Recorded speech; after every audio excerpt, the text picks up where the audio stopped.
ये best horoscope है किसी पॉलिटिकल हाईएस्ट पोजीशन के लिए, प्रधानमंत्री जैसे पद के लिए। जिस दिन भी इनको मौका मिलेगा, she will prove herself as a very good, very मतलब ऑनेस्ट जो है प्राइम मिनिस्टर। मतलब आप देखिए, मैं एक बहुत बड़ी भविष्यवाणी कर रहा हूं कि सदन जो है सुषमा स्वराज को भूल जाएगा इनके आने के बाद। संसद और राज्यसभा दोनों एक बहुत बड़े ओरेटर को देखने जा रही है प्रियंका के रूप में। आज नेताओं भी सुन ले इस बात को कि उन्होंने जिस तरह से नरसंहार किया है, लाखों लोग मार दिए। ये जीवन हमेशा याद है कि प्रकृति का नियम है, एक्शन का इक्वल एंड अपोजिट रिएक्शन होता है। तो नेतन्याहू को अगर ये गलतफहमी है कि अमेरिका उनकी वहां पर दूर बैठ के मदद कर देगा, लेकिन पड़ोस में तो उनके खिलाफ इतना बड़ी नाकाबंदी हो चुकी है। 8वां घर का राहु इनके लिए डेथ लाइक सिचुएशन बनाएगा। नमस्कार, मैं हूं संजय शर्मा। आप देख रहे हैं 4 PM न्यूज नेटवर्क। संडे का दिन है, आप सबको बड़ा बेसब्री से इंतजार रहता है राजीव नारायण शर्मा जी के शो का। बड़ा हिट शो है, पूरी दुनिया के लोग इंतजार करते हैं। और एक साहब तो मुझे ये बता रहे थे कि वो अलार्म लगा के सिर्फ इसलिए उठते हैं, संडे को सुनते हैं और फिर सो जाते हैं। तो ऐसे बहुत सारे लोग हैं जो राजीव जी का शो सुनते हैं। हर बार की तरह मैं फिर कहूंगा कि अगर आपको ज्योतिष में यकीन हो तो आप ये शो देखिए, ज्योतिष में यकीन ना हो तो बिल्कुल मत देखिए। राजीव जी की कोई भविष्यवाणियां सही हुई है, कुछ गलत हुई है। राजीव जी पेशे से इंजीनियर हैं और उसके बाद उन्होंने कई सालों तक अध्यात्म की दुनिया में चले गए। ज्योतिष शास्त्र का बहुत जबरदस्त अध्ययन किया। तो एक इंजीनियर कैसे ज्योतिषी बनता है, कैसे बातचीत करता है, ये उनकी इस विधा में झलकता है। बहुत अच्छी बातचीत है इस बार, खास तौर से प्रियंका गांधी के भविष्य को लेकर। प्रियंका गांधी राजनीति में एंट्री कर रही हैं। पार्लियामेंट में उनकी क्या स्थिति होने वाली है, राजीव जी ने विस्तार से बताया है कि उनके सितारे क्या कहते हैं। इजराइल के प्रधानमंत्री पर हमला हुआ, ये बात उन्होंने पहले ही कह दी थी अपने शो में, और वाकई हमला हुआ और शेयर मार्केट की बैंड बज गई। ये भी राजीव जी पहले बता चुके थे। तो इस बार का शो बड़ा खास है। मेरी रिक्वेस्ट है आपसे, चैनल को सब्सक्राइब करिएगा, ज्वाइन करिएगा। चलते हैं राजीव जी के पास और पूरी बातचीत सुनते हैं। 4 PM न्यूज नेटवर्क में स्वागत है राजीव नारायण जी आपका। पहले तो मैं हाथ जोड़ के आपका अभिनंदन करता हूं, आपको शुक्रिया कहता हूं क्योंकि आपने मेरे अंदर हौसला बढ़ाया था 4 PM म्यूजिक को लेकर। जब मैंने 4 PM म्यूजिक शुरू किया, मैंने आपसे पूछा था कि आप जरा इसके ग्रह बता दीजिए, और आपने कैलकुलेशन करके कहा था कि ये चैनल बहुत अच्छा चलेगा। तो वास्तव में मेरी उम्मीद से अच्छा गया चैनल ये। पहले मैंने एक गैरेज में काम कर रहे लड़के को बंबई बुला के शहनावाज को उसका गाना रिकॉर्ड कराया, फिर वैष्णवी का गाना रिकॉर्ड कराया, फिर एक गणेश जी की स्तुति नोट कराई। और उसके बाद में हमने फणीश्वर नाथ रेणु, भारत के बहुत महान साहित्यकार हुए, बहुत अच्छी उन्होंने कहानियां लिखी हैं। उनकी कहानी थी रसप्रिया।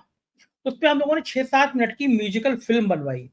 अमरीश शर्मा बहुत अच्छे डायरेक्टर हैं, बहुत अच्छे कलाकार हैं, उन्होंने वो बनाई पिक्चर। और पंकज त्रिपाठी जी का मैं बहुत शुक्रिया अदा करना चाहूंगा। पंकज त्रिपाठी जी का बड़ा उसमें रोल रहा। और शुक्रवार को बिहार में, उसमें पटना में उसका प्रीमियर हुआ। पंकज जी आए थे और पंकज त्रिपाठी वहां पर, और उस प्रीमियर में वो मौजूद रहे। तो वो बहुत अच्छी रसप्रिया का वो बड़ा 4 PM म्यूजिक को बड़ा लोगों ने सराहा इस तरह की प्रस्तुति को। किसी इतना बड़ा साहित्यकार, उसकी एक कहानी पे फिल्म बने और पूरी कहानी पे वो फिल्म जो है बहुत बड़ा संदेश दे रही है। तो आपका आभार कि 4 PM म्यूजिक बहुत अच्छा चल रहा है। तो मैंने सोचा आपको शुक्रिया अदा कर दूं। और दूसरी खुशखबरी है कि आपने कहा था कि चैनल अच्छा चलेगा, तो मुंबई में भी हमने जून में अपना ऑफिस खोल लिया है। हम महाराष्ट्र के लोगों से वहीं मुलाकात किया करेंगे। मुंबई भी अब आना जाना बढ़ेगा क्योंकि ऑफिस खुल गया है, तो नेचुरली मैं भी आऊँगा, जाऊँगा, बढ़ूँगा वहाँ पे। तो ये सब आपने आशीर्वाद दिया और राजीव जी ये सब हो गया। आगे भी भाई देखिए, बिल्कुल बिल्कुल बिल्कुल, आपको पता है कि हमारे पहले प्रोग्राम की बात याद रखिए, वो एकदम बड़ा अच्छा एक मतलब धमाकेदार बात हुई थी कि भाई आग लगा देगा। तो आप देख रहे हैं कि, और दूसरा बात है कि आपका शुक्र जो है भाग्येश है, तो आप ग्लैमर वर्ड की तरफ आकर्षित क्यों हुए? कुंभ लगन के लिए शुक्र जो है हमारा भाग्येश है, तो योग कारक प्लेनेट भी है। तो इसके कारण ही आप देखिए ग्लैमर के फील्ड में आकर्षण हो रहा है। और अब भारत की जो ग्लैमर कैपिटल है उसमें आप पहुंच गए मुंबई में। तो आगे भी आने वाले टाइम में, अभी तो बहुत टाइम बाकी है, अभी तो 1.5 साल बाकी है। अभी भी हमने तो 3 साल की भविष्यवाणी की थी। सो मौज करिए। और इस सब के लिए जो भी नया डेवलपमेंट हो रहा है, आपको और आपकी टीम को बहुत बहुत बधाई। और ईश्वर करे इसी तरह दिन दुगनी रात चौगनी तरक्की करते रहे। शुक्रिया राजीव जी। आज के कार्यक्रम पे वापस लौटते हैं और मुझे याद है आपने एक बड़ी भयंकर भविष्यवाणी करी थी। आपने कहा था कि ये स्टार्स बदलने, शायद जहाँ तक मुझे याद है मंगल का आपने कहा था जो चेंज हो रहा है उसमें दुनिया के जो हालात बनेंगे वो बहुत खतरनाक बनेंगे। इजराइल के राष्ट्राध्यक्ष को अपनी जान का भी खतरा हो सकता है, उन पे हमला हो सकता है। और वो बिल्कुल सही बात है, इजराइल के प्रधानमंत्री के घर पे बच गए वो, लेकिन उनके नेतन्याहू जी पे हमला हुआ और आपने कहा था इजराइल तबाह हो जाएगा इस लड़ाई में। इजराइल जिस तरह से दरिंदगी पे उतरा, जिस तरह से मासूम हजारों बच्चों को वो मार दिया उसने, तो मुझे लग रहा है कि आपकी भविष्यवाणी काफी सही होती नजर आ रही है। इजराइल की स्थिति बहुत खराब हो रही है, लेकिन ये इजराइल के प्रधानमंत्री पर हमला हो जाएगा, ये कौन सा एंगल था, ये कौन सा ग्रह होता है जिसको देख के आप बता देते हैं ये बातें? बहुत अच्छी बात। ऐसा है, देखिए संजय जी, मजेदार बात यह है कि दूसरा थोड़ा मैं अपने दर्शकों को, आपके और दुनिया भर के लोगों को बताना चाहता हूं कि आप ज्योतिष को जो है इतना हल्का समझिए। मैंने हमेशा आपके प्रोग्राम में एक कोट जो है बृहस्पति संहिता का पढ़ के सुनाया था और फिर दोबारा सुनाओ। ग्रहों के अधीन ही यह संपूर्ण संसार है, ग्रहों के अधीन ही सभी श्रेष्ठ मनुष्य, राजनेता और अन्य महत्वपूर्ण व्यक्ति होते हैं। काल का ज्ञान भी ग्रहों के अधीन है और हमारे सभी कर्मों के फलों को देने वाले भी ग्रह ही होते हैं। तो आप देखिए कि मैंने, सबसे बड़ी बात है कि जो वो जिस प्रोग्राम में मैंने कहा था वो 6 अक्टूबर का प्रोग्राम था। 6 अक्टूबर के प्रोग्राम में मैंने ये ऑन एयर बात की, तो मेरे एक पत्रकार मित्र ने उतना ही पोर्शन जहां पर मैं इजराइल के बारे में बात कर रहा हूं, नेतन्याहू का नाम ले रहा हूं कि नेतन्याहू के ऊपर हिंसात्मक हमला होगा और उनकी जान को खतरा, उनकी वायलेंट डेथ भी हो सकती है, ये बातें मेरे एक फ्रेंड ने, उसने उतनी पोर्शन को निकाला। मैं आपको शेयर करूंगा, आप अपने दर्शकों को जरूर दिखाइएगा। उन्होंने अभी एक अच्छा काम किया कि नीचे ट्रांसलेशन इंग्लिश में भी डाल दिया है, तो दुनिया के लोगों को, वेस्टर्न वर्ल्ड को भी समझने के। वो तो बार बार कहते हैं कि आप एलन मस्क को, एक सेकंड रुकिए, पहले मैं दर्शकों को दिखा देता हूं वो वाला हिस्सा जो राजीव जी कह रहे हैं। और ये देखिए आपके सामने जो पिछली भविष्यवाणी है राजीव जी की, वो भविष्यवाणी सुनिए। तो मैं आपको बताना चाह रहा हूं कि इजराइल की कुंडली में मंगल अभी यहां से 10वें घर से गोचर कर रहा है, इसीलिए और उसकी चौथी दृष्टि लगन पे जा रही है। इसका मतलब है इजराइल जो है इतना एग्रेसिव क्यों है, और इजराइल एग्रेसिव रहेगा। इजराइल की कुंडली इस समय, इजराइल की जो दशा चल रही है वो देखिए, करंट दशा राहु केतु की चल रही है इजराइल की, जो अभी मैंने कुंडली दिखाई। और इजराइल की कुंडली में ही राहु केतु से ग्रहण आता है, तो इजराइल के लगन में और सप्तम भाव में ये ग्रहण पड़ गया है। इजराइल के लगन और सप्तम भाव में ग्रहण पड़ा, इसका अर्थ संजय जी समझ लीजिए कि इजराइल में नेतन्याहू की लाइफ को भी खतरा है। मैं, आप सोचिए, नेतन्याहू की लाइफ को भी खतरा है, बहुत बड़ा खतरा है उनके और उनके बड़े मिलिट्री के लीडर्स के लिए भी बहुत खतरे वाला समय है। उसका कारण आगे बताने वाला हूं। करंट दशा इजराइल की है राहु केतु, जो 15 नवंबर 2024 तक चलेगी। 15 नवंबर 2024 तक का कष्ट है इजराइल के लिए बहुत ज्यादा। इकोनॉमिकली, बिजनेस, डोमेस्टिक हैप्पीनेस के मैटर में इनके लिए ये वर्स्ट टाइम है, सबसे दुखद समय है आंतरिक सुख शांति के लिए। 20 अक्टूबर को जब मंगल इनके जन्म के शनि और चंद्र के ऊपर से ट्रांजिट करेगा, इनके टॉप मिलिट्री कमांडर लीडर की दुर्घटना, वायलेंट डेथ और देश में भारी मात्रा में हमले होने का योग आ रहा है इजराइल के ऊपर, क्योंकि इनके जन्म के शनि और चंद्रमा के ऊपर से ये मंगल 20 अक्टूबर को राशि बदल रहा है। तो उस दौरान ये इजराइल के लिए बहुत बहुत ही कष्ट का समय है। जी राजीव जी, आपने बिल्कुल सही कहा। हमने सुना कि ये वास्तव में आप पहले कह रहे हैं और वो हमला हो गया। अब बताइए मुझे कैसे आप... बिल्कुल। तो आप सबसे बड़े संजय जी बात ये देखिए कि हम लोग कभी कभी राज्यों के चुनाव और छोटी छोटी बातों को बहुत महान मान लेते हैं। अगर वो कुछ ऊपर नीचे हो जाए तो सोचा ज्योतिषी खत्म हो गई। अरे आप उस ज्योतिषी को देखिए जो कभी इजराइल नहीं गया, कभी मैं नेतन्याहू को मिला नहीं, और एक भविष्यवाणी किसी दूसरे देश के बारे में की जा रही है जो एकदम 100% सत्य हो रही है। तो इससे आपको पता लगना चाहिए कि कितनी महान विद्या है। मैं आपको पहली बात बताता हूं कि वो घटना मैंने क्यों कही थी। ये हॉरोस्कोप मैं दिखा रहा हूं। सबसे पहले सूर्य ग्रहण जो पड़ा था, ये सूर्य ग्रहण की कुंडली है, दर्शक ये देख लें। सूर्य ग्रहण जो है 2 अक्टूबर को बुधवार के दिन रात इंडिया के टाइम के अनुसार 9:13 पर पड़ा था, और ये वृषभ लगन में पड़ा। वृषभ लगन उस समय उदय हो रहा था, और ये कन्या लगन में पड़ा, कन्या राशि में पड़ा था, जिसमें केतु, चंद्र, सूर्य और बुध थे। और साथ में उसको मिथुन राशि से मंगल देख रहा था। तो आपको जानकारी के लिए दर्शकों को बता देता हूं कि एक और बहुत अच्छी बात, आज जो जितने लोग हैं यहाँ बैठे हुए हैं कि वो कहते हैं कि भाई ये ग्रहण तो भारत में दिख नहीं रहा था। अरे भाई, आपको भारत में दिखे या ना दिखे, खगोलीय घटना तो है। सूर्य को अगर ग्रहण है तो सूर्य तो पूरे ब्रह्मांड को इन्फ्लुएंस कर ही रहे हैं। तो आपकी जानकारी के लिए बता देता हूं, ये है इजराइल की कुंडली। जो आपका जवाब था ना, ये इजराइल की कुंडली दर्शक देख रहे हैं, ये कि इस इजराइल की कुंडली कन्या लगन की है। तो ये इजराइल के लगन में ही पड़ गया ग्रहण। मतलब इजराइल की लगन होता है हमारा शरीर, फिजिकल बॉडी, उसमें आपका ग्रहण पड़ रहा है। और इनका जो है गोचर में जो मिथुन में बैठा हुआ मंगल, अब तो कर्क में आ गया मंगल, लेकिन उस समय मिथुन में था अक्टूबर के महीने में, 6 अक्टूबर को।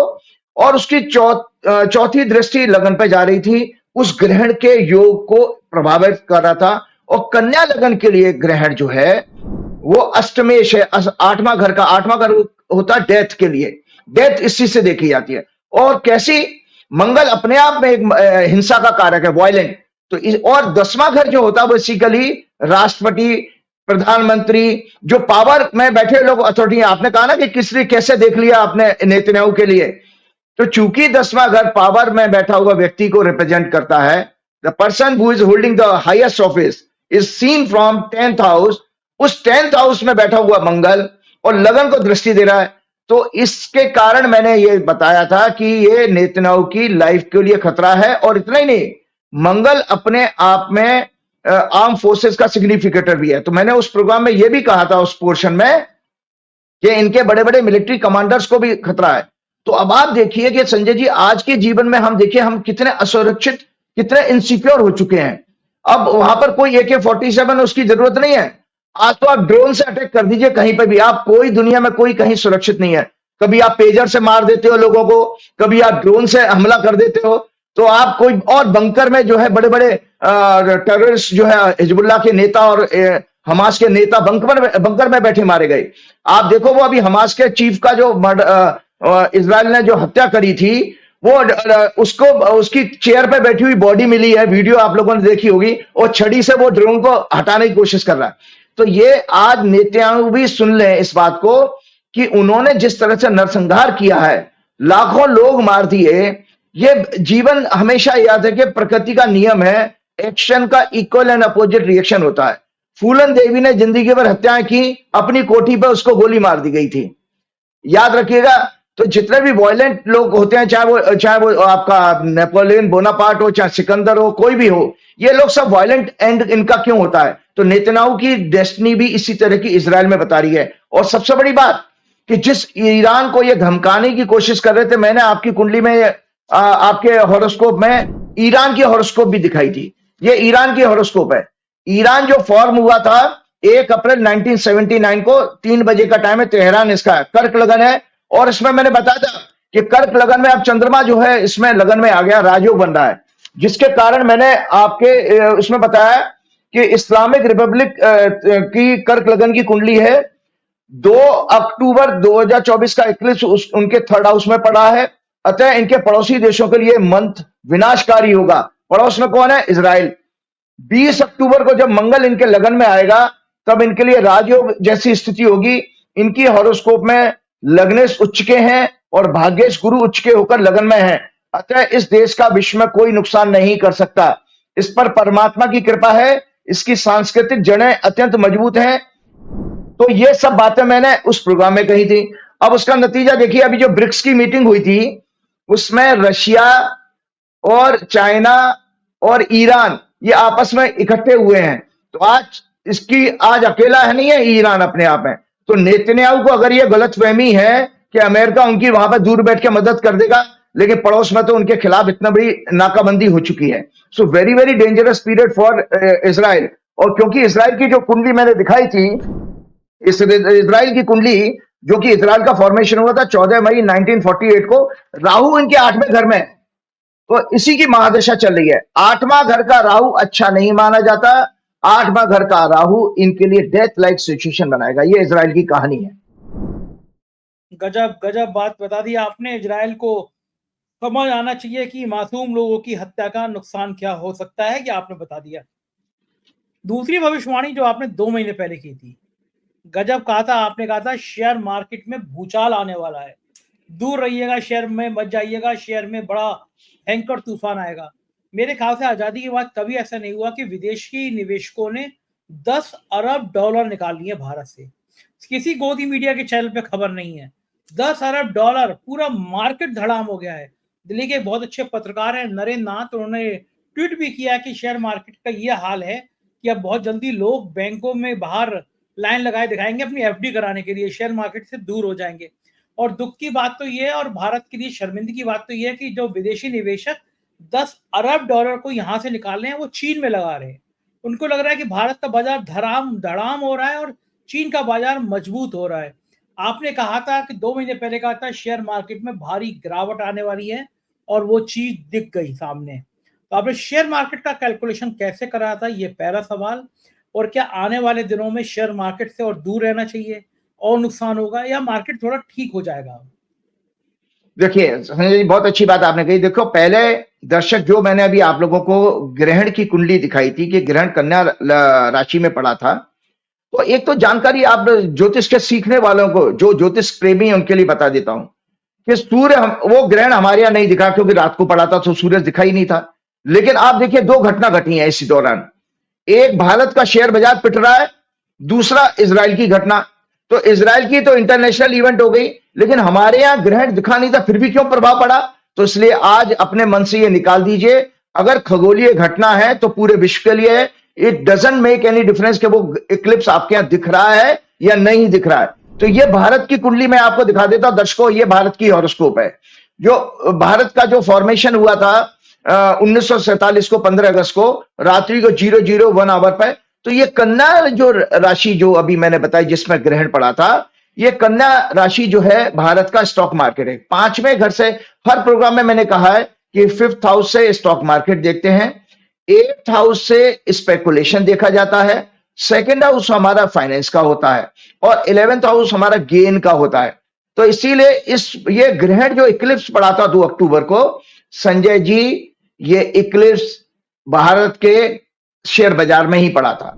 और इसकी कहानी कितनी खतरनाक है आप सुन लीजिए। हम 3 ट्रिलियन और 5वीं बड़ी विश्व व्यवस्था, ये सब कहते हैं, ये सब नकली आंकड़े हैं, इन्फ्लेटेड आंकड़े हैं। 8-10 लोगों की जो कैपिटल थी ना कॉर्पोरेट की, उसकी टर्नओवर, उनकी फिगर को, कैपिटल को दिखा करके आप बड़ी इकोनॉमी बता रहे हो। 90%, 95% तो ग्रामीण इकोनॉमी, और जो ग्रामीण भारत है वो बहुत बुरी अवस्था में जी रहा है।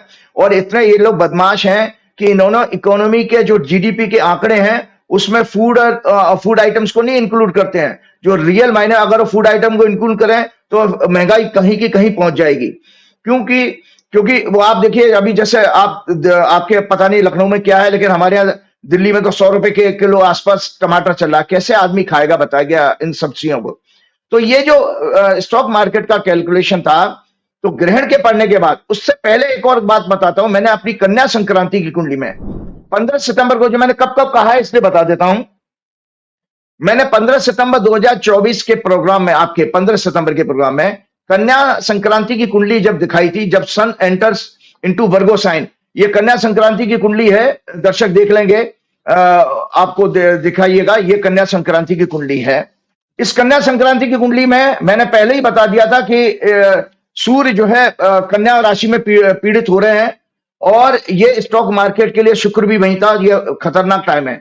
तो कन्या संक्रांति की कुंडली दिखाते हुए मैंने कहा था कि जो कि सूर्य एंटर किया था वर्गो साइन में 7:43 में शाम को, डिस्कस करते हुए प्रेडिक्ट किया था, there may be financial scandal in bank, stock market, price manipulation, the stock market में भारी गिरावट से देश की जनता को भारी कष्ट होगा। आपके दर्शकों को पता होना चाहिए, मैंने ये राइटअप भी आपके प्रोग्राम में दिखाया था। इसमें नीचे लाइन लिखी हुई है, आप दिखाइएगा, कि उसमें स्टॉक मार्केट में भारी गिरावट से जनता को कष्ट होगा। उसके बाद 6 अक्टूबर के प्रोग्राम में मैंने इक्लिप्स के बाद आपकी जो बात कर रहा था, मैंने फिर बताया कि कन्या राशि जो भारत की कुंडली का 5वां घर है, अभी मैं डिस्कस कर रहा था, जिसमें मंगल की चौथी दृष्टि आ रही। मंगल हमारी भारत की कुंडली का 12वें घर का लॉर्ड है। संजय जी, 12वां घर हमारा FIs का होता है, विदेशी। कोई भी विदेश से घटना घटेगी तो बादेश, और वो विदेश के एफआईज का सिग्निफिकेटर मंगल इसको देख रहा था, इस ग्रहण को, पूरी एक्लिप्स को। तो नतीजा क्या हुआ, कन्या संक्रांति की कुंडली के अनुसार आज आपको बता देता हूं, 27 सितंबर, वो 15 सितंबर को डिस्कस कर रहा हूं, 27 सितंबर से दर्शकों जो एफआईज ने पैसा निकाला है, लगातार एफआईज बेच रहे हैं, लगातार, कोई एक भी दिन खरीदारी नहीं करी है। और आज एज ऑन दिस वीक, जो इस हफ्ते तक 1 लाख करोड़ से ज्यादा वो माल अपना बेच चुके हैं, जो कि कोविड के पीरियड, और जानते हैं स्टॉक मार्केट कितना गिर गया है अक्टूबर के महीने में, मोर देन 5%। ये मार्च 2020 के बाद सबसे बड़ा बुरा दौर है शेयर बाजार का। जब कोविड के पीरियड में मार्केट गिरा था, उस समय एफआईज ने 65,000 करोड़ का माल बेचा था, आज 1 लाख करोड़ से इसका। और आपको पता है, आज जो बाजार को आप बचा के रखे हो, ये सरकार के दबाव में म्यूचुअल फंड और बैंकों का और एलआईसी का पैसा लगा करके आप देखिए वो बेच रहे हैं और ये खरीद रहे हैं। क्यों खरीद रहे हो? ऐसी क्या चीज आ गई है? जो सेकंड क्वार्टर के रिजल्ट आए हैं, वो कंपनी की मार्केट वैल्यूएशन के हिसाब से बहुत खराब आ रहे हैं। जो कंपनी की कैपिटल है, जिससे वो कंपनी की स्ट्रेंथ दिखाई देती है, कोई बिजनेस मॉडल पॉपुलर इतना है नहीं। हमारी मैन्युफैक्चरिंग सेक्टर का भी आंकड़ा नीचे गिर गया है हमारा। संजय जी, आपको पता है, इकोनॉमी की बात कर रहा हूं, क्योंकि सेकंड हाउस मरकरी जो है इकोनॉमी का सिग्निफिकेटर है भारत की कुंडली में। आपको पता होना चाहिए संजय जी कि हमारा करंट अकाउंट डेफिसिट भी 21% आपका जो है बढ़ गया। वो क्यों? क्योंकि हमारा इंपोर्ट ज्यादा है, हम इंपोर्ट ज्यादा कर रहे हैं, एक्सपोर्ट कम है। तो जो फिर भाई कंपनी के रिजल्ट खराब आ रहे हैं। तो एफआईज जो होते हैं, कहीं भी पैसा लगाएंगे वो प्रॉपर रिसर्च करके लगाते हैं। वो अंधे होकर के किसी डंडे पे तो आएंगे नहीं सरकार के। इसीलिए उनको पता है कि भारत की इकोनॉमी एक फ्रॉड है, एक खोखलापन है इसके अंदर, इसमें कुछ नहीं रखा। आम आदमी दुखी है, यहां पर बेरोजगारी इतनी ज्यादा बढ़ चुकी है, तो वो यहां पर ऐसे बाजार में पैसा क्यों लगाएंगे? इसलिए वो यहां से अब किनारा कर चुके हैं और ये बहुत ही खराब स्थिति है। और आपको पता किस तरह से आम निवेशक, मैंने आपके प्रोग्राम में कहा था, ये आरबीआई, सेबी और फाइनेंस मिनिस्ट्री सभी को चिंता थी कि 1,80,000 करोड़ कॉमन मैन का पैसा एफएनडो में बर्बाद हो चुका है। ये 1994 में 5,000 करोड़ के हर्षद मेहता के घोटाले से भी बहुत बड़ा घोटाला है। अब आपको जानकारी के लिए होना चाहिए कि ये इतना बड़ा, और ये लोग क्या कर रहे हैं देखिए। तो मैंने एफआई ने कहा मार्केट अब तक 5% से ज्यादा गिर चुका है। मार्च 2020 के कोविड पीरियड के बाद अब तक का सबसे बड़ा और लंबा समय का ये फॉल हम विटनेस कर रहे हैं। ये तो डीआईज की वजह से। कुछ महीने पहले एक और बता देता हूं अभी क्या स्कैम चल रहा है, दर्शकों को पता नहीं है। सेबी ने अनिल अंबानी के खिलाफ कुछ महीने, 1.5 महीने पहले एक बैन लगाया था उनको। क्या बैन था? उसके बड़े अधिकारियों को और अनिल अंबानी को 624 करोड़ के फंड डायवर्जन के इलीगल ट्रांसफर के केस में बैन कर दिया था। रिपोर्ट उसकी कहती है, सेबी की report says the mastermind behind the fraudulent scheme is the chairman of ADAG group, मतलब Anil Ambani. It says they loaned large sums of money to various entities connected to Anil Ambani that was never paid back. वो खा गए पैसा, public का पैसा आया और आपने अपने लोगों को लोन बांट दिया, हो गया मामला, और कंपनी फिर सिक कर दी। आपको पता है करते क्या? अब उसमें देखिए स्कैम क्या, मैंने अपने पर्सनल मित्रों को कहा था कि उसमें स्कैम क्या है कि अनिल अंबानी का शेयर पिछले कुछ सालों से पिट रहा था। वो शेयर फिर इस दौरान जब बूम आया तो वो शेयर चढ़ के काफी अच्छे रेट पे पहुंच गए थे। तो अनिल अंबानी जी को पता होगा कि भाई सेबी कोई एक्शन लेने वाली है। अनिल अंबानी ने ऊपर के रेट पे माल बेच दिया, ऊपर के रेट पे, और शॉर्ट भी करा होगा। और उसके बाद अनिल अंबानी के लगभग 20 से 30% शेयर गिर गए थे इस न्यूज आने के बाद में। आज आपको दर्शकों जानकारी के लिए बता दे तो मैंने उस समय भी कह दिया था अपने कुछ नजदीकी लोगों को कि अनिल अंबानी को इस ऑर्डर के खिलाफ स्टे मिल जाएगा। अब अनिल अंबानी को उस ऑर्डर के खिलाफ स्टे अभी कुछ दिन पहले मिल गया। अब अनिल अंबानी का वही शेयर गिरे हुए फिर ऊपर चलेंगे। अनिल अंबानी नीचे के भाव पर खरीदेंगे, ऊपर के भाव पर बेच दिया और नीचे के भाव पर खरीदेंगे, फिर इन्फ्लेट करेंगे। तो उसका नतीजा क्या हो रहा है दर्शकों? ये प्राइस मैनिपुलेशन इसी को कहते हैं। इसमें बड़े उद्योगपति, बहुत बड़े बड़े ब्रोकर शामिल हैं और सरकार, ब्रोकर, बड़े उद्योगपति, कॉर्पोरेट और सेबी के चेयरमैन, इन सबका नेक्सस काम कर रहा है। आम आदमी का पैसा, आपको पता है शेयर बाजार में कितना अट्रैक्शन है यूथ का इस समय। मार्केट में पूरी एक संडे पहले पूरी टाइम्स ऑफ इंडिया में रिपोर्ट आई थी, एक जुए की लत होती है ना, इसी तरह लत लग चुकी है आज यंगस्टर्स को। वो अपने माता पिता का सेविंग का पैसा एफडी तोड़वा करके पैसा लगा रहे हैं। अब आप बताइए, आज उनको ऐसा अंधकार है उनके सामने, उनको पता नहीं है कि शेयर बाजार कब ठीक होगा। जिस रेट पर वो खरीदे बैठे थे, आज वो घाटे में चले गए, सब घाटे में हो गया। तो आज अनिल अंबानी जी का क्या आप न्यूज देख रहे हैं हम, कि अनिल अंबानी जी की आ रही है, अनिल अंबानी जी की कंपनी डेट फ्री हो गई। अरे भैया, काम चल नहीं रहा और ये उनकी कंपनियां डेट फ्री हो रही हैं, उनको हजारों करोड़ रुपए कहां से आ रही है? सब शेयर बाजार को ऊपर के भाव पे बेचना, नीचे के भाव पे खरीदना, उससे प्रॉफिट जनरेट किया, कंपनी के कर्जे मुक्त कर लो और आगे बढ़ चले जा रहे हैं। तो अब आप बताइए कि मैंने ये कहा, इन लोगों ने पहले ही नीचे के भाव पर शेयर खरीदे होंगे, अब दोबारा मुनाफा कमाएंगे। खुलेआम ये प्राइस मैनिपुलेशन का सेबी की नाक के नीचे ये धंधा हो रहा है। आम निवेशकों को ये करोड़ों रुपए के पैकेज देकर, आपको पता है और क्या षड्यंत्र है? आम निवेशकों को ये जो सीएनबीसी चैनल और क्या नाम है, फाइनेंस का चैनल है, इस पर जो बड़े बड़े वो बैठ जाते हैं, सब पेड लोग होते हैं करोड़ों रुपए के। ये पब्लिक को बेवकूफ बनाते हैं, ट्रैप करते हैं, टिप्स देते हैं, कहते हैं भाई ये कंपनी ऊपर जाएगी, शेयर बाजार 1 लाख करोड़ का हो जाएगा, निफ्टी जो है 1 लाख हो जाए, 25,000 30,000 हो जाएगी, शेयर बाजार 1 लाख के इंडेक्स पर पहुंचेगा। और खरीदवा के आज वो सब गायब हो गए हैं स्क्रीन से।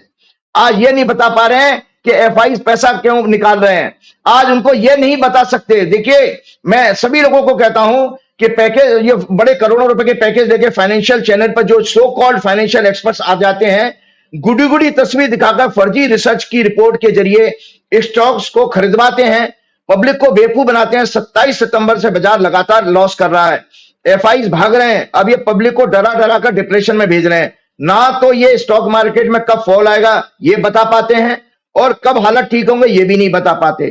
पब्लिक इनकी बातों में आकर ट्रैप हो जाती है। इसीलिए एफ&ओ में 93% लोगों ने, आम लोगों ने पैसा गवाया। एक और फ्रॉड आपको बता देता हूं संजय जी, और ये फ्रॉड इसलिए बता रहा हूं क्योंकि मैं ये सब भविष्यवाणियां बीजेपी की कुंडली में जो एनुअल हॉरोस्कोप थी उसमें बताया था।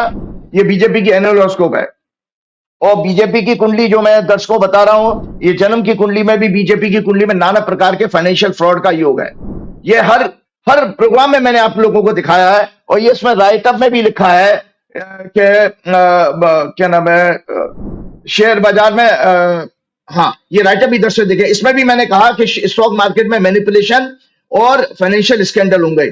आपको सहारा एक कंपनी आपकी थी लखनऊ की, सुब्रत रॉय जी ने किसी जमाने में आम गरीब जनता के लिए कुछ सेविंग का एक स्कीम शुरू करी थी संजय जी। उसके जरिए 17, अब सुब्रत राय तो इस दुनिया में नहीं है, करीब 17-18 हजार करोड़ पैसा आया था, जो मैं ब्याज के 25,000 करोड़ रुपए हो चुका है। एक किसी रिपोर्ट में मैंने पढ़ा था, उसको सुप्रीम कोर्ट में जब आम निवेशकों को पैसा वापस नहीं किया गया, सुप्रीम कोर्ट में जब मैटर गया, तो उसमें से केवल सेबी ने 150 करोड़ रुपए अभी बांटे हैं उन गरीब लोगों को। और उसमें गरीब कौन से थे? रिक्शे वाले, सब्जी वाले, चाय वाले, इन लोगों ने जो पहले घर में आकर के नहीं पासबुक पे वो एंट्री कराते थे, ऐसी स्कीम हमने भी जमा कराया था। तो आप ये देखिए, ये पूरा का पूरा ये 150 करोड़ सेबी ने बांटा है, बाकी अभी 24-25 हजार करोड़ इनके पास है। ये लोग सब बड़े लोग पैसा, उस पैसे को खा जाएंगे। सरकार की तरफ से कोई कार्रवाई नहीं हो रही है। आम निवेशक अपनी गाड़ी कमाई को, की सेविंग को स्टॉक मार्केट में लगाकर डेली उसे गंवा रहा है, परंतु अनिल भाई बिना किसी बिजनेस ग्रोथ के और बिजनेस ग्रोथ के द्वारा प्रॉफिट के बाजार से पैसा इकट्ठा कर रहे हैं, प्राइस मैनिपुलेशन से अपनी कंपनीज को डेट फ्री कर रहे हैं।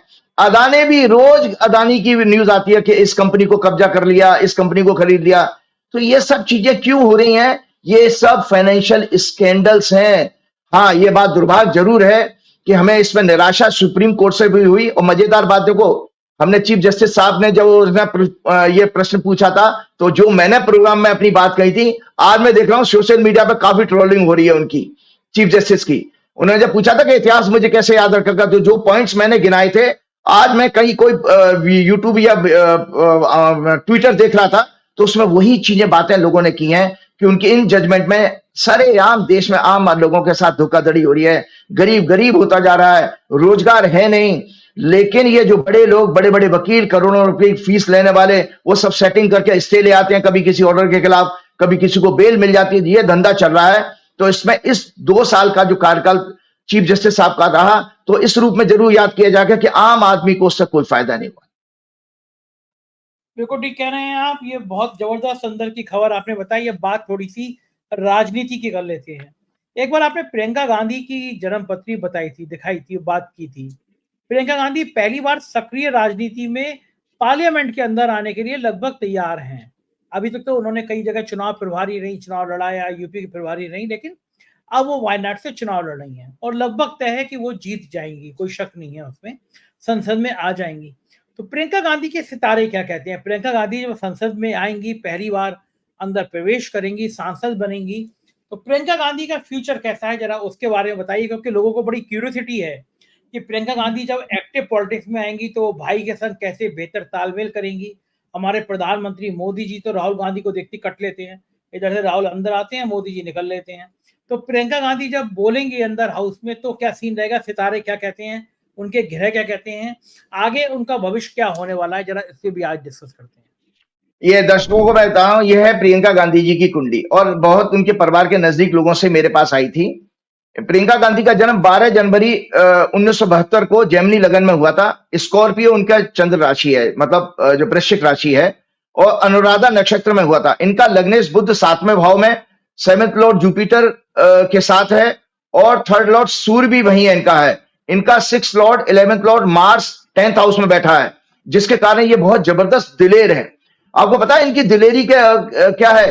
इनको जिस दिन ये पार्लियामेंट में पहुंची तो आप वास्तव में लिख के रखिए, अमित शाह नरेंद्र मोदी पार्लियामेंट में आना बंद कर देंगे, क्योंकि इनके पास इतने जबरदस्त ग्रह हैं। मैं बहुत बड़ी बात बता रहा हूं, क्योंकि वैदिक ज्योतिष के अनुसार 2 क्षत्रिय ग्रह माने गए हैं। वो क्षत्रिय ग्रह मंगल होता है और सूर्य होता है, तो दोनों का लगन पर प्रभाव है। मंगल इनके 10वें घर में बैठ के, 10वें घर में मंगल को डायरेक्शनल स्ट्रेंथ मिलती है, दिग्बली हो जाता है, उसकी चौथी दृष्टि लगन पर। और तो 7वें भाव में सूर्य बैठा, उसकी दृष्टि उनके ऊपर। एक तो ये बहुत अच्छी ह्यूमन बीइंग है, मैंने पहले बता दिया। सूर्य और बृहस्पति का योग एक अच्छी आत्मा का योग बनता है। इसको बड़े अच्छे मतलब डिग्निफाई पर्सनैलिटी की तरफ लेकर के जाता है। इस सुनंदे की पर्सनैलिटी में ग्रेस होगा जो उनके अंदर है। तो मैं दर्शकों बता देता हूं कि मार्स इनके 10वें भाव में डायरेक्शनल स्ट्रेंथ मिलती है, मींस ये पावरफुल और हो जाता है। इसलिए वास्तव में शत्रुओं के ऊपर बहुत भारी रहेंगी, एक शेरनी की तरह। मैंने किसी प्रोग्राम में कहा भी था कि शेरनी की तरह ये प्रभावी रहेंगी। और आपको बता देता हूं संजय जी, मैं आज भी इस बात पर कायम हूं दर्शकों कि ये बेस्ट हॉरोस्कोप है किसी पॉलिटिकल हाईएस्ट पोजीशन के लिए, प्रधानमंत्री जैसे पद के लिए। जिस दिन भी इनको मौका मिलेगा, she will prove herself as a very good, a very मतलब ऑनेस्ट जो है प्राइम मिनिस्टर, और अपने परिवार में सब लोगों के से ज्यादा। तो मैं आपको बता देता हूं 8th हाउस में एक विपरीत, अच्छा इनका 8th लॉर्ड शनि इनके 12वें घर में विपरीत राजयोग बना रहा है। लग्ना और आत्मा का कारक sun both are aspected by planets of knowledge, wisdom, dharma, Jupiter. इसलिए ये बहुत अच्छी ह्यूमन बीइंग है, अपने साथ काम करने वाले प्रत्येक सहयोगी की मदद करने वाली, उनका दिल जीतने वाली हैं। She has got tremendous networking power and campaigning skill, excellent communicator भी है, very much attached to mother and brother. अपने भाई से और मां से इनका बहुत जबरदस्त लगाव रहेगा, जबरदस्त लगाव रहेगा। और इनकी ब्यूटी क्या है इनकी हॉरोस्कोप की? इनका 5th लॉर्ड इन 9th हाउस, मेकिंग हम वेरी कंपैशनेट, एम्पैथी है, respect of democracy, belief in human values, morality, ethics and great devotional and spiritual power. ये अच्छी भगत भी होनी चाहिए, मतलब इनके पास डिवोशनल पावर भी है और स्पिरिचुअल इनका क्वेश्चन भी बहुत अच्छा है, क्योंकि इनका 5th लॉर्ड 5th हाउस से डिवोशन देखते हैं और 9th हाउस होता है हमारा स्पिरिचुअलिटी का। तो 5th लॉर्ड 9th हाउस में चला गया, तो इसलिए बहुत स्पिरिचुअल भी है। She will be very kind towards female children, youth and elderly people. She has an exchange of 9th house and 12th house. She will be very good in foreign diplomacy. Strong belief in democratic institution उनका रहेगा. Very supporting in health and education policy. She has joined politics as a mission, not for her personal ambition. Currently, she is having major dasha of sun started on 5 March 2024, which will end on 5 March 2030. Sun is well placed in 7th house and will be in 5th house during her first election. 13 नवंबर 2024 को इनका सूर्य 5वें घर में होगा, इसीलिए और 10 chart में भी धनु लगन है, दी 10 चार्ट का जो कैरियर का चार्ट हो रहा है। Sun is placed in 10th house, दिग्बली है, expected by Saturn. Jupiter is in lagna in own sign, Mars in 5th house expecting moon which is in 11th house, Venus Mercury are in 3rd house. So इनकी horoscope ये indicate करती है कि इनकी एक धमाकेदार एंट्री होने जा रही है एक अच्छी सक्सेस के साथ में, और ये अपना इलेक्शन कंफर्टेबल मार्जिन के साथ जीतेंगे, और बहुत ही अच्छी, बहुत बड़ी अच्छी और गुड ओरेटर और बहुत बड़ी पार्लियामेंटेरियन बनेगी। मतलब आप देखिए, मैं एक बहुत बड़ी भविष्यवाणी कर रहा हूं कि सदन जो है सुषमा स्वराज को भूल जाएगा इनके आने के बाद, सुषमा स्वराज को भूल जाएगा। क्या बात है, क्योंकि प्रियंका गांधी जब बोलती हैं तो लोगों को उनकी दादी की झलक दिखाई देती है। उनको लोग इंदिरा गांधी से तुलना करते हैं, वही हाव भाव है, वही चलने का स्टाइल है, वही साड़ी पहनने का स्टाइल है। दूसरा, प्रियंका गांधी इतनी सरल है, कोई मिलता है तो उससे इतना आत्मीय होकर बात करती हैं जैसे मतलब उनके परिवार का हिस्सा हो। मैंने बहुत दौरे किए अमेठी और रायबरेली के, मैं कई विजिट किए मैंने अमेठी के लोग किस्सा बताते हैं कि प्रियंका आती थी तो कैसे वो जमीन पे बैठ जाती थी, चारपाई पे उनके संग बैठ जाती थी, कोई बुजुर्ग महिला है गले से लगा लेती थी, बच्चे को गोदी में उठा लेती थी। तो प्रियंका गांधी से जो लोगों को मिलने का तरीका है वो इतना आत्मीयता वाला है कि लोग बड़ा सहज महसूस करते हैं। तो क्या लगता है कि प्रियंका गांधी का ये जो राजनीतिक जीवन शुरू होने वाला है एज ए सांसद, इसकी ऊंचाइयां क्या पार्टी के अंदर भी मजबूती दिलाएगी? मतलब संगठन में भी कोई बड़ा पद होगा उनको? ये मैं जी, क्योंकि मेरा सवाल यह है कि राहुल गांधी जो है उनके अंदर एक योगी टाइप की स्थिति है उनकी। मैं तो ये मानता हूं, मैं तो जब मिला था राहुल गांधी से और मैं बहुत देर रहा उनके संपर्क में, मैंने देखा कि अजब से एक ऑरा सा है। और मुझे ये भी लगता है राजीव जी कि साइंस की दृष्टि से हमारे यहाँ के डिप्टी सीएम थे, उन्होंने कहा कि हम तो भैया जांच कराएंगे तो आदमी को ठंड क्यों नहीं लगती। दिसंबर जनवरी कड़कड़ाती ठंड में वो आदमी बंदा टी शर्ट में पहन के घूम के निकल पड़ता है। ये शरीर को साधना होता है। जो हमारे पुराने जमाने के तपस्वी योगी होते थे, शरीर को साथी तो थे। या जो अभी भी जैन धर्म के लोग हैं, वो कोई वस्त्र धारण नहीं करते, तो वो ठंड में भी ऐसी रहते हैं, वो गर्मी में भी ऐसी रहते हैं। नागा स्वामी है, नागा बाबा जो लोग होते हैं वो भी ऐसी रहते हैं। तो मतलब मैं उतनी श्रेणी में नहीं कर रहा, लेकिन एक शरीर को साधना बड़ी बात होती है। तो राहुल गांधी राजनीति में सफल बहुत ज्यादा, शायद इसलिए वो झूठ नहीं बोलते, मतलब वो उनको दांव पेच करना नहीं आता। तो एक जब पार्टी के अंदर अगर उनको फायदा भी हो रहा होगा, गलत चीज होगी, थोड़ी सी दाएं बाएं करने वाली बातें होगी, दूसरे पे हमला करने वाली होगी, थोड़ा बचते हैं। लेकिन प्रियंका गांधी सीधा अटैक करती हैं। और नरेंद्र मोदी जी ने एक बार कहा, जब वो घिर गए मोदी जी कि प्रियंका तो मेरी बेटी जैसी है, उन्होंने तुरंत पलट कर कहा आप मेरे पिता जैसे नहीं हो सकते, मेरे पिता राजीव गांधी हैं। तो वो जो शैली है वो शैली है। तो प्रियंका गांधी क्या कांग्रेस के संगठन में भी कोई बड़ा पद हासिल कर सकती हैं? जी बिल्कुल, मैंने कहा, मैं आज भी इस बात को कायम है दर्शकों, मैंने एक प्रोग्राम जुलाई में किया था, शायद 9 जुलाई याद है, कि प्रियंका गांधी भविष्य की प्रधानमंत्री पद का मटेरियल है इनके अंदर। ये फ्यूचर की प्राइम मिनिस्टर है। राहुल गांधी को बार बार मैं अपने पीएम वाली पोजीशन के लिए मना करता रहा। He is a Saint.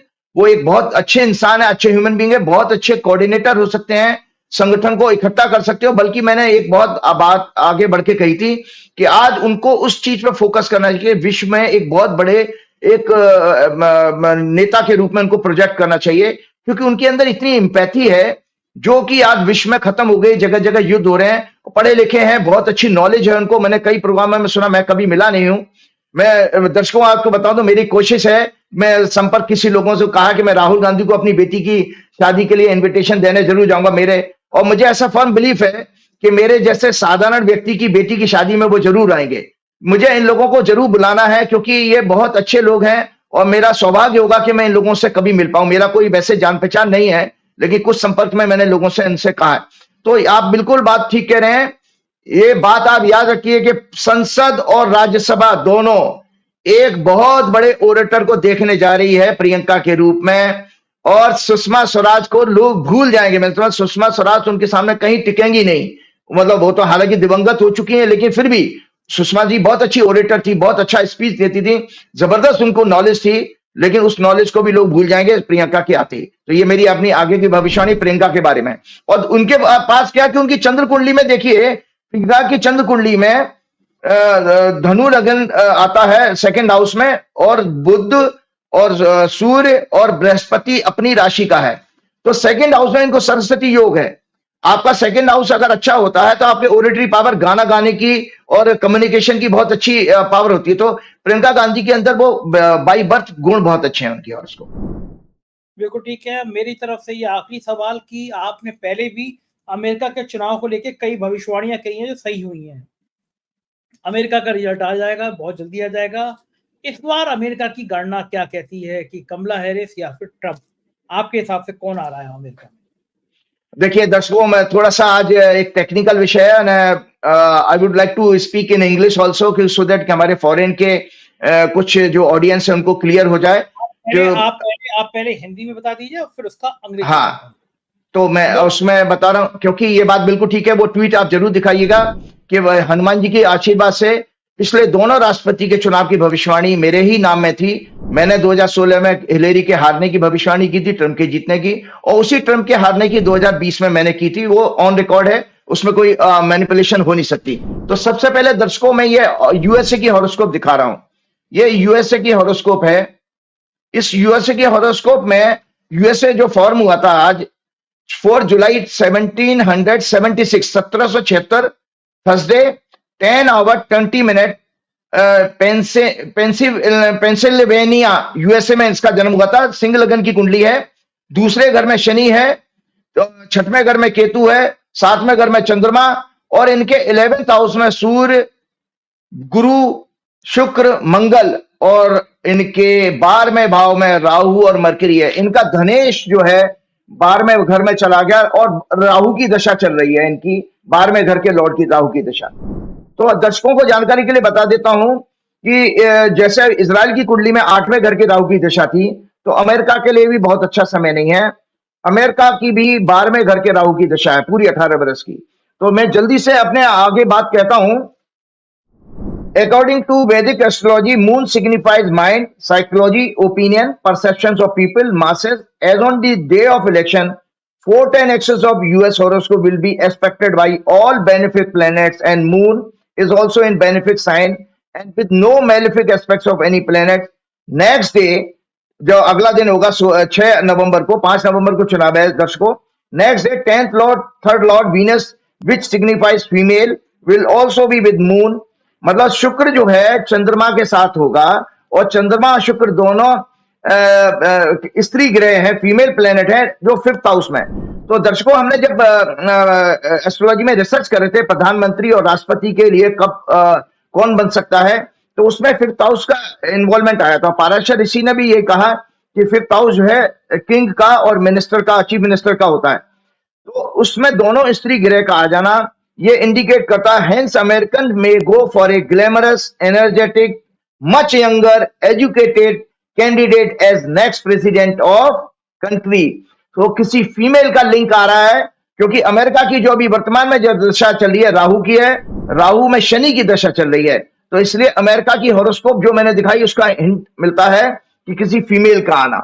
अब एक और हॉरोस्कोप हमने इसी तरह की रिसर्च दोनों बार में मैंने यही की थी। ये पार्टी है डेमोक्रेट पार्टी, ये डेमोक्रेट पार्टी है दर्शक, ये देख लें। डेमोक्रेट पार्टी जो जिसकी कैंडिडेट है आपकी कमला हैरिस। डेमोक्रेट पार्टी फॉर्म हुई थी 8 जनवरी 1828, ट्यूसडे 11 आवर 14 मिनट का बर्थ है। पाइसेस लगन है, इनके चौथे घर में शनि और 10वें घर में सूर्य बुध, उनके 8वें घर में मंगल, जुपिटर, राहु, और 11th हाउस में वीनस और केतु। तो इस हॉरोस्कोप को भी मैं बता देता हूं। इस हॉरोस्कोप के according moon chart, from moon chart the dasha is having connection with the house of power and crown. जो उनकी अभी दशा चल रही है, इनकी दशा करंटली है मरकरी की, और मरकरी में इनका शुक्र की दशा आ रही है, और इनके D10 जो कैरियर का चार्ट है, शुक्र और मरकरी 10th हाउस में बैठे हैं, और शुक्र उच्च का है। तो शुक्र को जैसे अभी मैंने बताया वीनस को, Venus is a female planet, इसलिए in D10 chart both Mercury and Venus are in 10th house. Venus is exalted. It is Gemini Lagna and Venus is 5th Lord making Raj Yoga. The planetary position of Democratic Party indicates good fortune of their female candidate for presidential elections. They may get very good votes of youth, females, non-resident Americans, including Asian Americans, Afro-Americans. Average votes of senior citizen, people at large will endorse their energetic leader. तो आपको दर्शकों जानकारी बता देता हूं कि Democrat party का candidate winner होगा, ये उनकी हॉरोस्कोप दिखाती है। ये रिपब्लिकन पार्टी की हॉरोस्कोप है। ये रिपब्लिकन पार्टी बनी थी और रिपब्लिकन पार्टी बनी है 22 फरवरी 1856 फ्राइडे का दिन 11:09 पिट्सबर्ग पेंसिल्वेनिया यूएसए। ये टॉरस लगन की कुंडली है जिसमें शनि दूसरे घर में, चंद्रमा मंगल इनके 5वें घर में, बृहस्पति सूर्य बुध 10वें घर में, शुक्र इनके 9वें घर में और राहु इनके 12वें। बहुत स्ट्रॉन्ग हॉरोस्कोप है इनकी, लेकिन वर्तमान में इनका जो ग्रह काल है वो बहुत अच्छा नहीं है, क्योंकि there 10th house 10th lord will be affected by 12th lord Mars. Your 4th lord sun will be debilitated in 6th house. So conclusion क्या है? In the neck to neck fight, in close fight in 2024 US presidential election, the swing states in क्या है? अभी आंकड़े आए हैं। swing states हैं Michigan, Pennsylvania, Wisconsin, Arizona, Georgia, Nevada and North Carolina. ये डेमोक्रेट को इनको फेवर करेंगे। इनके जो स्विंग स्टेट्स की जो टोटल इलेक्टोरल वोट्स हैं वो 93 हैं और इनके टोटल दर्शकों की जानकारी के बता दो 538 वोट्स हैं, टोटल सीट्स हैं, जिसमें इनको किसी भी पार्टी को 270 चाहिए ही चाहिए। तो इन क्लोज फाइट यहां पर अमेरिका की हॉरोस्कोप में इंडिकेट होता है कि किसी फीमेल का वापस आना जाना। अब मैं जल्दी से कमला हैरिस जी की हॉरोस्कोप दिखा देता हूं। ये कमला जी की हॉरोस्कोप है। कमला जी का बर्थ हुआ था 20 अक्टूबर 1964 को। मिथुन लगन की कुंडली है, मंगल दूसरे घर में, शुक्र तीसरे घर में, सूर्य और बुध 5वें घर में, केतु 6वें घर में और शनि इनका आपका 9th लॉर्ड होकर 9th हाउस में ही गोचर कर रहा है अभी भी। और चंद्रमा इनका मेष का है 11th हाउस में, जुपिटर इनका 12वें घर में है, जो जन्म के जुपिटर से गोचर कर रहा है। ये दर्शकों ट्रंप की हॉरोस्कोप है, डोनाल्ड ट्रंप की। ये डोनाल्ड ट्रंप का जन्म 14 जून 1946 को हुआ था, 10:56 जमैका न्यूयॉर्क में। सिंह लगन की कुंडली, दूसरे घर में बृहस्पति, चौथे घर में केतु मून, 10वें घर में सूर्य राहु और इनका मरकरी इनके 11th हाउस में, वीनस और शनि और वीनस इनके 12वें घर में है। इनके और कमला जी के बीच में एक डिफरेंस आ गया। ये जो दोनों हॉरोस्कोप मैंने दिखाई है, कमला जी का 9th लॉर्ड 9th हाउस से गोचर कर रहा है, मतलब भाग्य मजबूत है, जबकि ट्रंप की जो हॉरोस्कोप मैंने दिखाई है उसमें मेष लगन का स्वामी मंगल 12वें घर में चला गया, प्लस उनके 12वें घर का लॉर्ड जो है नीच का 3rd हाउस में है। इसी तरह से कमला जी के केस में मैं बता देता हूं कि हर सब पीरियड इनका भी वर्तमान में राहु और वीनस की दशा चल रही है, which are great friend to each other, placed in 311 axis, Venus in 12th lord and 5th lord. From moon chart it is in 5th house. On the day of election, this Venus will be in 6th house with Lagna lord Mercury, but will move into 7th house on 6th November 2024. Her sub period is moon, which will be transiting through 9th house from natal moon. इनका जो चंद्रमा जो period प्रत्यंत दशा चंद्रमा की चल रही है, संजय जी जल्दी से खत्म करता हूं, वो प्रत्यंत दशा का स्वामी चंद्रमा है और इनके जन्म के चंद्रमा से भाग्य स्थान में होगा। तो ग्रहों की स्थिति ये हुई कि इसके विपरीत डोनाल्ड ट्रंप का चंद्रमा इनके 2nd हाउस में होगा, मतलब 212 एक्सेस बना रहा है, क्योंकि इनका वृश्चिक राशि है और इसीलिए डोनाल्ड ट्रंप बहुत वेवरिंग वाले हैं। दो बेसिक डिफरेंस है। Kamala has a very sound state of mind with clear vision about the rule of law, governance, government policies and geopolitical aspects of entire world, while Trump has a wavered and unstable mindset with delusion and with negative and deceptive thoughts. He may ruin the government and does not have any clear vision, clear and stable vision about the country and world. Kamala has more empathy, ethics, moral values, respect of democracy, democratic institution, and respect for rule of law. She may do well for the employment, immigration policies, world diplomacy. She may be an angel for non-Americans as well as American citizens. While Donald Trump lacks on all these fronts, he has a mindset of enjoy luxuries at the expenses of democracy. हमारी मोदी जी की तरह भोगी है power और authority. तो ये इस तरह से Kamala has a very technical and logical mindset and will be very lucky for her country as well as world. She will be very bold and working mindset as well as per rule book. So while Trump has restless mindset, aggressive and authoritative dictator attitude, he believes in violence and may be biased for NRIs. ये NRIs के लिए वो अच्छे नहीं होंगे, इसीलिए इसमें मैंने एफ्रो अमेरिकन और एशियन अमेरिकन दोनों को कहा ये जम के, और फीमेल्स एंड यूथ ये कमला के फेवर में वोट करेंगे। चलते चलते एक कंट्रोवर्सी है, क्योंकि दीपावली आ रही है तो मुझे लोगों को एक जानकारी देनी थी। लोगों ने मुझसे प्रश्न किया था कि भाई आप आचार्य जी जरूर बता के जाइए कि दीपावली किस दिन मनाएं। तो आप लोगों को बता दो, तो दो फंडामेंटल प्रिंसिपल हैं कि हमारे जितने भी त्योहार हैं, चूंकि हमारा मून से देखे, मून की गति से देखे तो मून हमारा माइंड का सिग्निफिकेटर है, हैप्पीनेस का सिग्निफिकेटर है। इसीलिए आपने देखा कभी कभी एक तिथि दिन में दो बार एक ही दिन में दो तिथि आ जाती है, क्योंकि चंद्रमा एक राशि को 2.25 दिन में ट्रेवल करता है। अगर उसका 2.25वां दिन दोपहर में हो रहा है तो अगला दिन शुरू हो जाता है, चंद्रमा का अगली तिथि शुरू हो जाएगी। इसके कारण दो दो तिथियों का कंट्रोवर्सी आ जाती है। तो कृष्ण चतुर्दशी, दर्शकों याद रखो, कृष्ण चतुर्दशी 31 अक्टूबर को शाम को 3:54 पर खत्म हो रही है चतुर्दशी। लेकिन 31 अक्टूबर को उदय तिथि कृष्ण चतुर्दशी है, नरक चतुर्दशी जिसको कहते हैं, और अमावस्या 3:54 से शुरू होगी, तो रात्रि में अमावस्या होगी। अगले दिन अमावस्या 1 नवंबर को शाम को 6:18 पर शाम को खत्म होगी। तो सिद्धांत ये है संजय जी, हमेशा हमेशा के लिए काशी के पंडित तो जाने कहां के आपस में बड़ा कंफ्यूजन है, सबके कंफ्यूजन दूर करने की बात करूं, क्योंकि मैं मैथमेटिक्स का और मेरा पैशन है, ये मुहूर्त का निकाला मेरी मास्टरी है। दर्शकों मैं आप बहुत कॉन्फिडेंस के साथ कह रहा हूं मेरी मास्टरी है। तो याद रखिएगा कि अमावस्या अगर सनसेट के बाद प्रिवेल करती है, सनसेट के बाद में, तो उस अमावस्या उसी दिन को हमको मानना पड़ेगा। दो चीजों का सिद्धांत अगर पूरा हो रहा है, उदय तिथि हमें अमावस्या मिले और सनसेट के बाद अगर प्रिवेल करती है, क्योंकि दीपावली का पूजन अमावस्या से जोड़ा गया है। तो 1 नवंबर को अमावस्या जो है 6:18 पर खत्म होगी, जबकि उस दिन का सनसेट 5:35 पर है। तो 5:35 मतलब आपकी अमावस्या सनसेट के आगे जा रही है, क्योंकि जो रात्रिमान निकाला जाता है वो सनसेट से अगले दिन के सूर्योदय तक निकाला जाता है, रात्रि जिसको कहते हैं, और दिन निकाला जाता है तो दिनमान निकाला जाता है तो सूर्योदय से सूर्यास्त का पीरियड। तो दिनमान हमको मिल रहा है। और बाकी चलते चलते मैं आपको ये बता देता हूं कि एक बहुत अच्छी प्रार्थना है, हमेशा ध्यान रखिएगा, ये प्रकाश का उत्सव है दीपावली। और प्रकाश जो है हमारे परमात्मा के वेदों के अनुसार जो 5 स्वरूप कहे गए उसमें एक स्वरूप प्रकाश का है।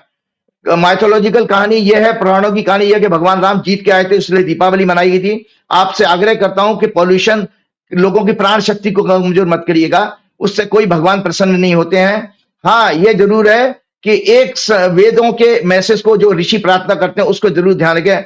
अस्तो मां सद्गमय, तमसो मां ज्योतिर्गमय, मृत्युर्मा अमृतम गमय। इसका अर्थ यह है, मुझे हे ऋषि प्रार्थना कर रहे हैं भगवान से, हे ईश्वर मुझे असत्य रूपी अंधकार से दूर से ज्ञान रूपी प्रकाश की ओर ले जाओ, मुझे मृत्यु से अमरता की तरफ ले जाओ। मृत्यु का मतलब है अज्ञानता, मृत्यु के समान ही है, क्योंकि उसमें आप पशु समान हो जाते हो, आपको पता ही नहीं लगता है। और इसके साथ ही लक्ष्मी जी का मंत्र का जाप कर सकते हैं, ओम महालक्ष्मी च विद्महे विष्णु पत्नी च धीमहि तन्नो लक्ष्मी प्रचोदयात्। और अष्टलक्ष्मी का प्रार्थना करिए, ओम आदि लक्ष्मी नमः, ओम विद्या लक्ष्मी नमः, ओम सत्य लक्ष्मी नमः, ओम सौभाग्य लक्ष्मी नमः, ओम काम लक्ष्मी नमः, ओम भोग लक्ष्मी नमः, ओम योग लक्ष्मी नमः। और चलते चलते हनुमान जी के साथ आशीर्वाद, श्री गुरु चरण सरोज रज, क्योंकि हनुमान जी का नरक चतुर्दशी को हनुमान जी का जन्मदिन भी दक्षिण भारत के लोग मनाते हैं। श्री गुरु चरण सरोज रज निज मन मुकुर सुधार, वर्ण और रघुवर विमल जसु जोदाय कुफलचार, बुद्धिहीन तनु जान के सुमरो पवन कुमार, बल बुद्धि विद्या देव मोह हरऊ कलेश विकार, कृपा करूं गुरुदेव की नाई। बहुत बहुत शुक्रिया राजीव जी, इतना समय दिया आपने, धन्यवाद, थैंक यू। ये थे राजीव नारायण जी, और आप सुन रहे होंगे कि क्या बेहतर तरीके से उन्होंने ज्योतिष शास्त्र को आपको समझाया। कैसा लगा शो बताइएगा जरूर, मुझे आपकी राय का बेसब्री से इंतजार रहेगा। शुक्रिया, थैंक यू।